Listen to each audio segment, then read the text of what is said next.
Hello and welcome back to another episode of Critical Reactions with your host, Bryan. We're going to wrap up today with a special selection, which is where one of you tell me exactly what it is I need to check out. Today's comes at us from ARGOVIA. Hi there, we'd like to submit our brand new single, Ebb Flow, featuring Jennings from Haken for a reaction. So that's what we're going to check out today.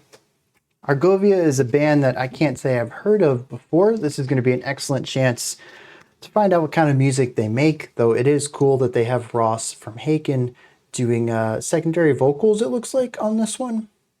Let's dive in, see what kind of music ARGOVIA is bringing to the table today.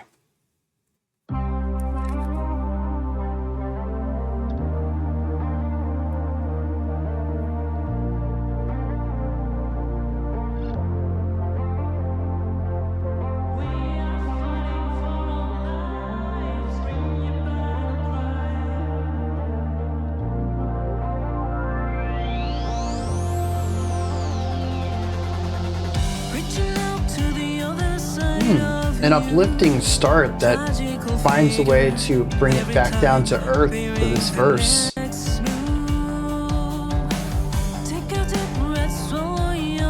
I like that bass tone.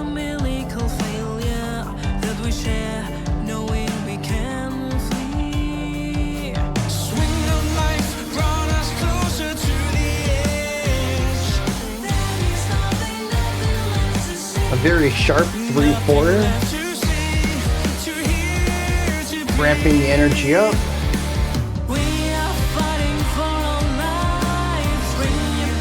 Interesting to use the drums to ramp up the energy and then sneak in the acoustic guitar here.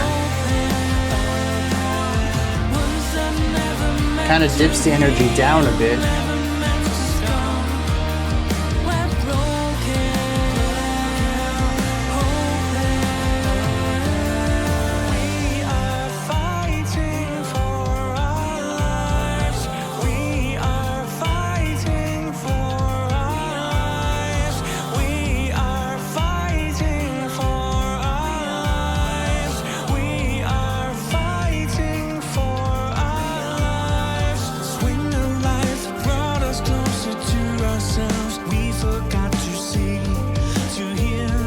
I like this little synth line over here.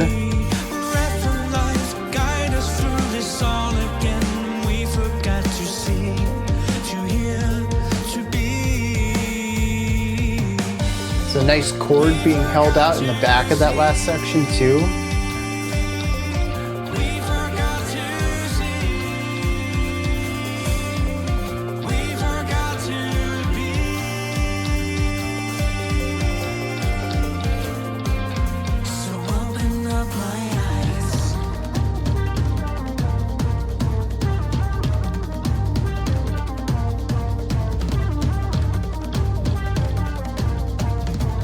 Nine-beat phrase, that's interesting.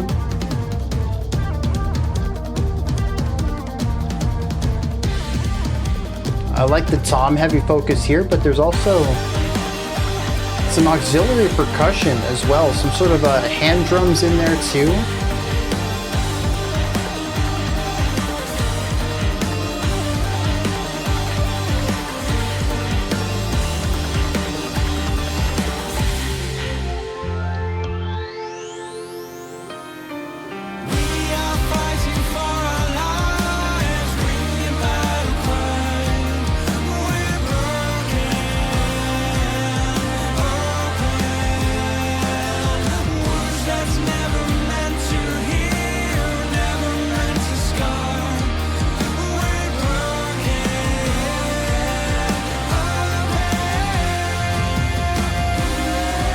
Interesting.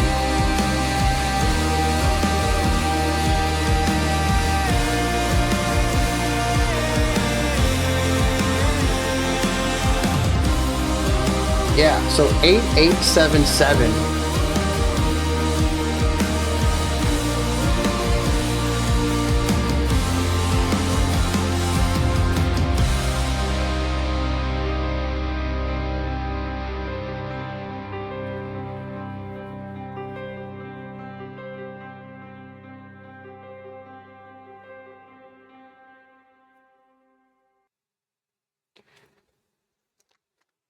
All right.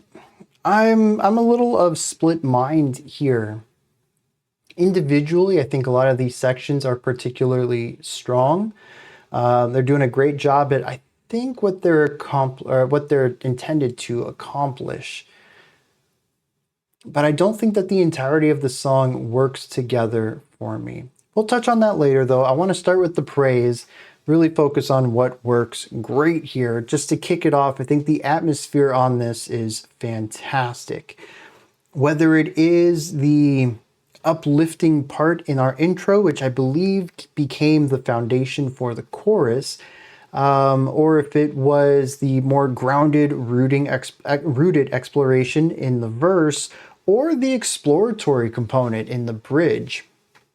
I generally found all of these to work really well, and that despite using different groups of instruments to achieve different vibes, that the band still did a fantastic job of crafting the emotion and the atmosphere that I believe they were setting out to make.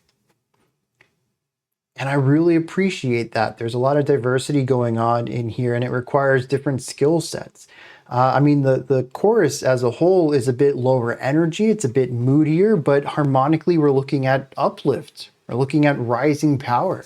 We're looking at positivity and maybe even hopefulness there. That is very different, especially given that most of this is just chords. Very different from the layered approach in the verse, which has a bunch of different ideas going off with a lot of production tricks as well. There's that bell idea that comes in at the end of the second verse where it's bouncing between both sides, but there's also a delay kicked in too, which makes it sound like there's just a lot of bells going off at one time. And when I say bells, in this case, I'm talking about, I believe, a vibraphone. It's more of a wooden sound than a metallic one like a glockenspiel would be. But it's a more of a muted tone than you might think when I say the word bells. And but the bouncing around, I think, is very neat, and it provides an energy that helps push us into the next section, much like we saw the drums doing coming into the first chorus. But this is also paired with a generally mellow atmosphere. Two very different approaches to music just between the verse and the choruses alone. And this is drastically different than the instrumental section, which again, to me, kind of portrays vastness or expansion. It's a type of exploration or outward movement, something to maybe not escape where you are, but to leave it in search of something, to find something greater. Often I will hear something akin to this when we listen to like sci-fi metal or space rock or something. It's that very expansive, vast sound that sort of accompanies the idea of space, but this is a bit more muted and lacking the traditional spacey sounds that we would hear in that, but it still captures that same expansive feeling. And so I kind of interpret this as a search for something greater that is very different from the hope, positivity, and I don't know, just a rootedness. I haven't really figured out what the verse is saying to me emotionally yet, but it does feel grounded in a way the rest of the track doesn't. And I think that the hopefulness of the chorus and the expansive, searchy journeyness of the searchy, I'm real great with words here, of the bridge have more of a larger than life feel to them than the very personal verse does.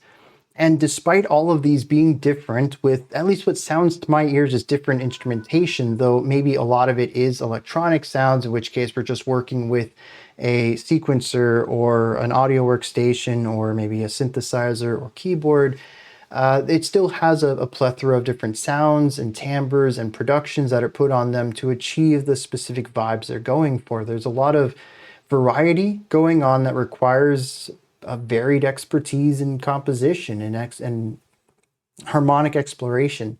And I think it's pretty cool to see all of that on point here. There's also the vocal work, which I thought was pretty neat. We have a pretty straightforward first verse, just one vocalist laying down some lines.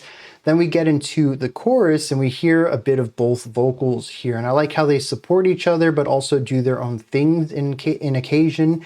We don't necessarily hear pure counterpoint, but there are some times when a vocal will come in one word earlier, hold on to a syllable just a hair bit longer than the other, creating a little bit of diversity between the two lines. This takes us into the second verse, though, where we have Ross coming in, and he's laying down the vocals while the main vocalist, and I don't know any of the members of ARGOVIA yet, so I apologize for naming Ross, but not naming this person. But she's doing the background vocals, harmonized oohs and ahs, and I think I even heard a couple of English words in there too, other than just the vocalizations. Maybe there's some repetition going on in there where Ross will say something and then she'll repeat it afterwards.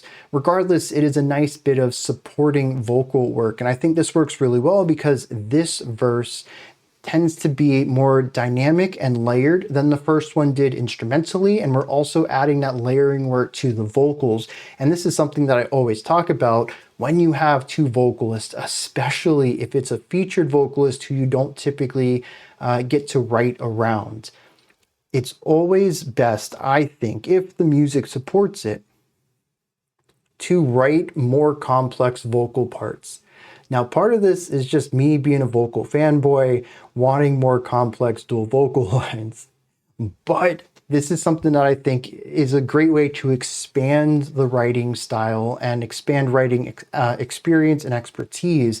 If you're ever only used to writing one melody line on top of ornamental stuff, on top of instrumental stuff, and you get another vocalist, this is a fantastic opportunity to see, well, what if I wrote counterpoint?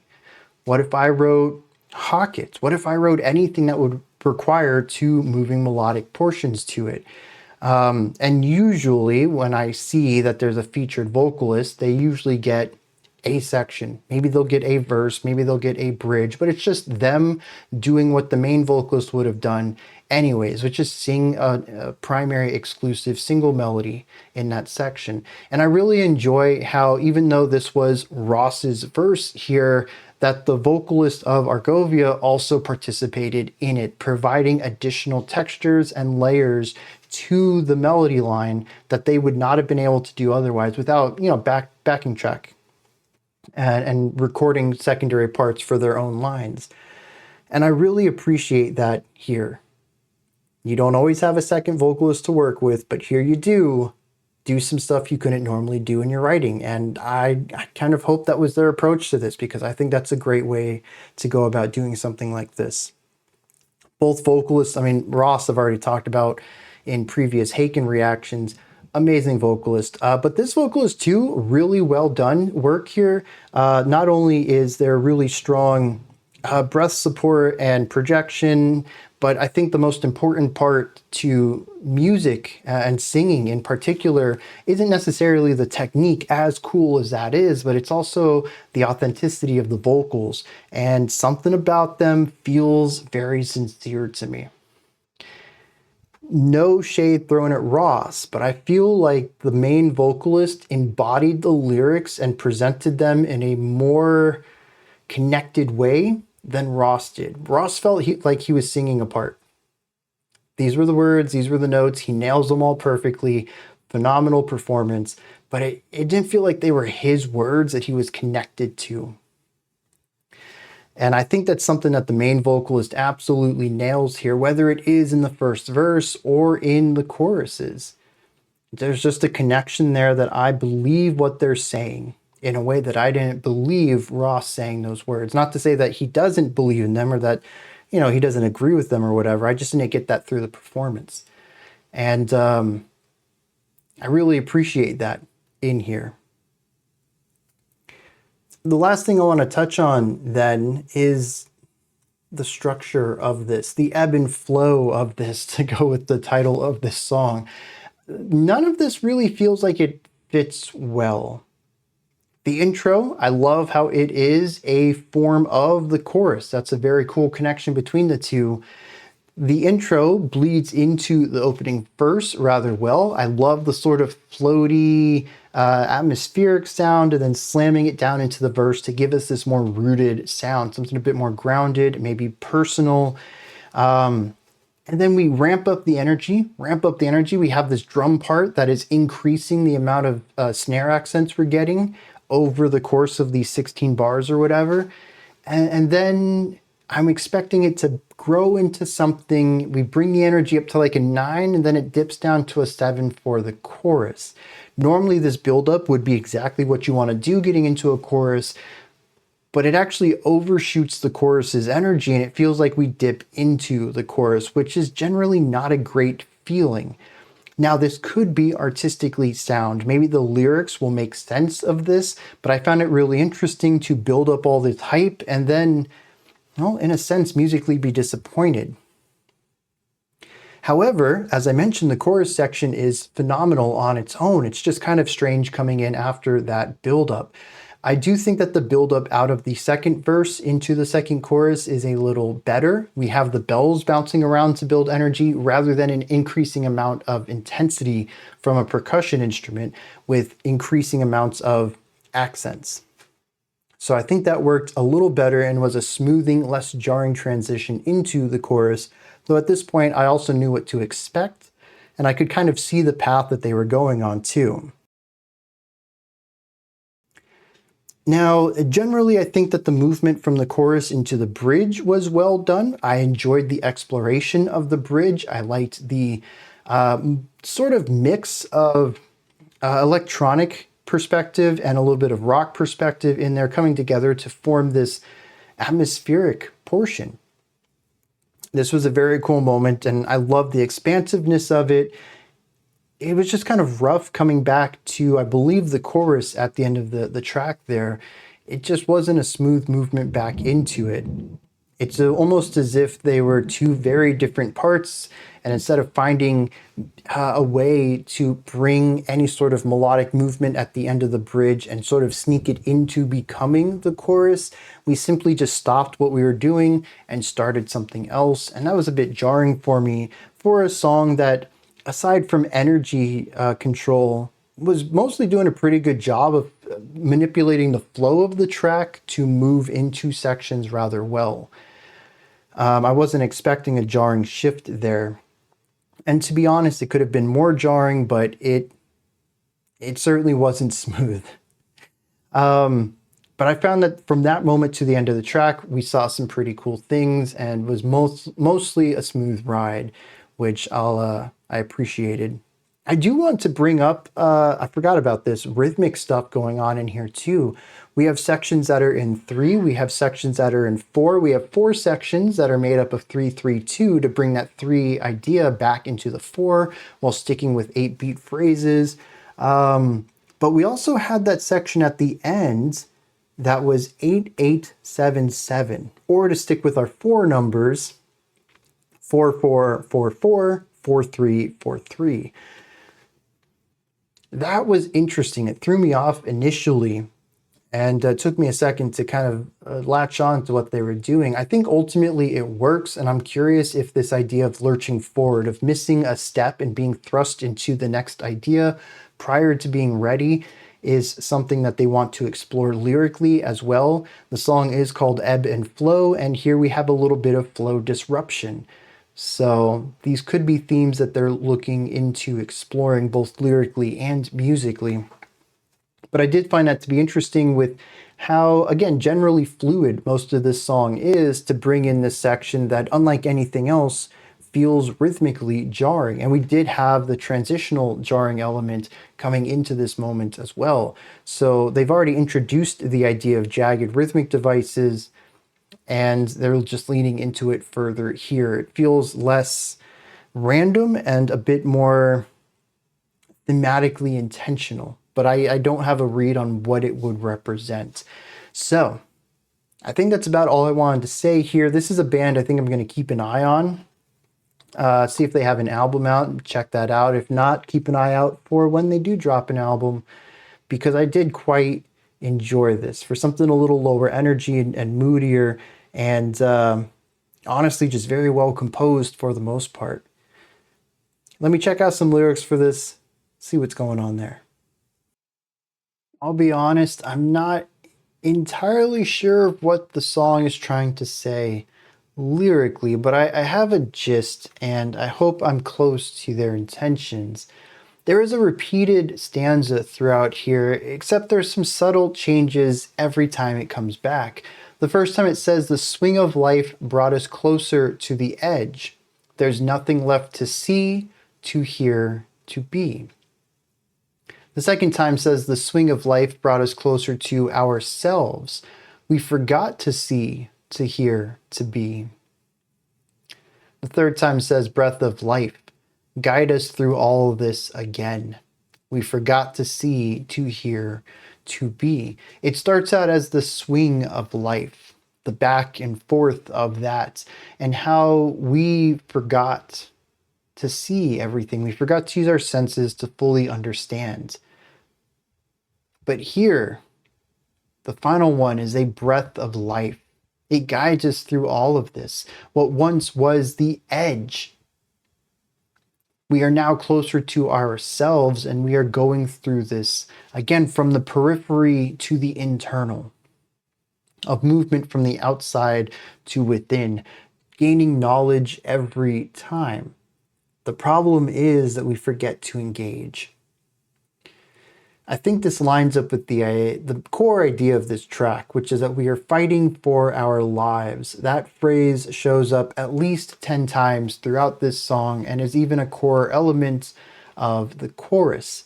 We are fighting for our lives. Bring your battle cry. We're broken. Open wounds that never meant to heal, never meant to scar. We're broken and open.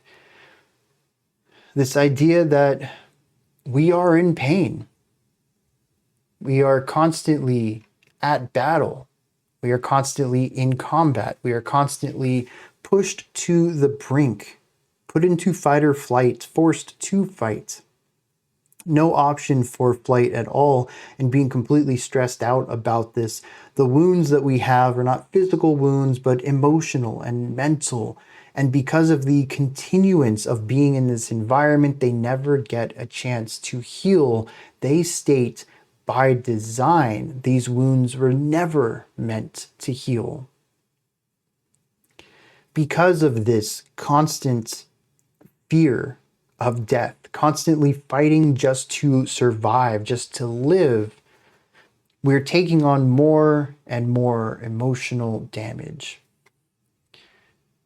And it happens over and over and over. And it is because we forget to see, to be, to open up our eyes.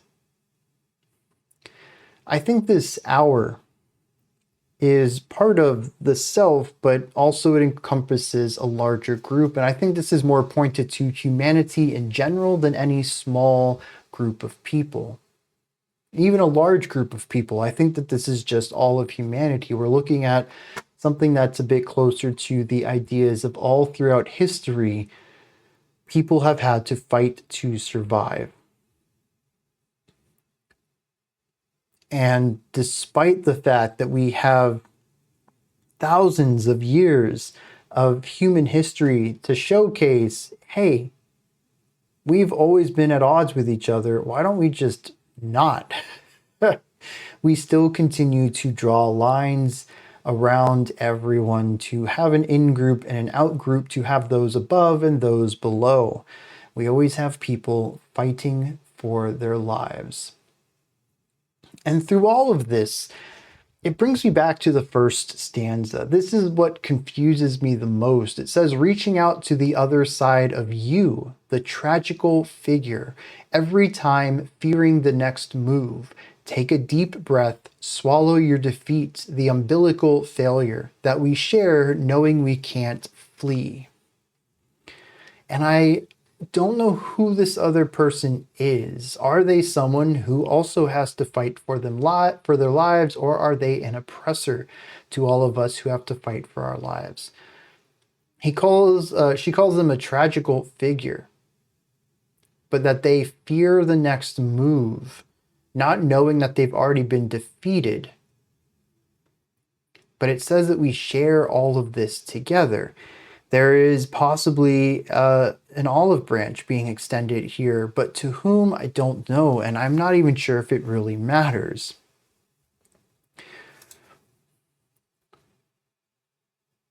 Regardless, this first stanza does confuse me a little bit, where I think I get the gist of everything else being presented here.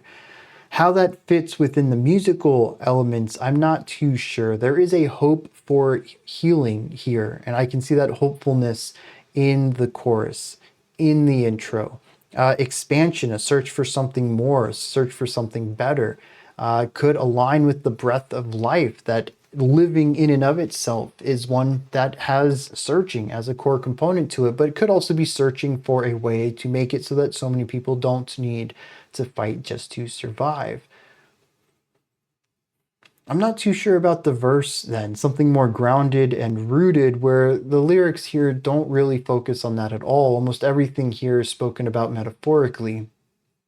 There really doesn't seem to be a vulnerable opening up of a single person and understanding their specific plight, as much as a generalization of a bunch of people metaphorically and I guess somewhat figurative, literally fighting for their lives. But the idea of wounds, like I mentioned, are emotional wounds. The breath of life getting closer to the edge and guiding us through all of this is a bit more of a metaphorical, spiritual viewpoint on all of this. So I'm not too sure how that more grounded verse fits into all of this, and the transitions being rough and the phrasing towards the end as we shift towards those two sections of 7-beat phrases or 7-beat bars. I don't really see how that lines up in any of this either. They do sound cool, and if it's just because the music demanded it, that's a very good reason to put something cool in your music. But if there is a deeper reason, I'm not seeing how that would line up thematically with the lyrics. That's going to wrap up this one, though. These are my thoughts on Ebb and Flow by ARGOVIA featuring Ross Jennings of Haken. What did you think of this track? Is there anything that stood out to you? Anything that you would like to add on to what I said or correct me on? Do you have your own take, perspective, or opinion on this?